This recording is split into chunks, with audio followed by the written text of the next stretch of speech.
L'islam c'est trop dur, trop de restrictions, on ne peut rien faire, c'est que des interdits. Vraiment?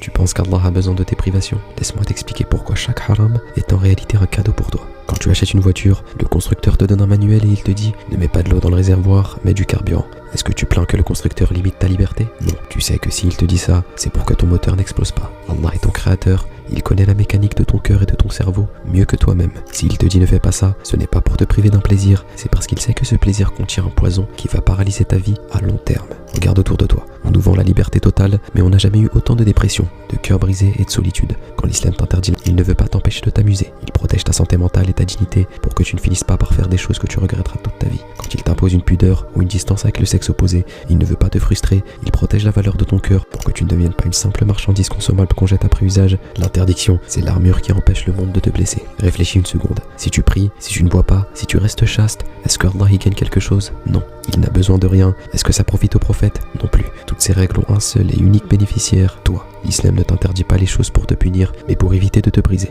Allah dit « Ô mes serviteurs, si les premiers et les derniers d'entre vous s'unissaient pour être aussi malfaisants que le cœur de l'homme le plus pervers, cela ne diminuerait en rien mon royaume. Tes péchés ne tachent pas sa grandeur, ils ne tachent que ton propre destin. S'il t'interdit le mal, c'est par pure miséricorde pour toi. La vraie liberté, ce n'est pas de pouvoir tout faire, c'est d'avoir la force de dire non à ce qui nous détruit. L'islam ne veut pas faire de toi un prisonnier, il veut faire de toi un homme ou une femme libre de ses pulsions. Qu'Allah nous guide, barakallahu fik, et assalamu alaikum.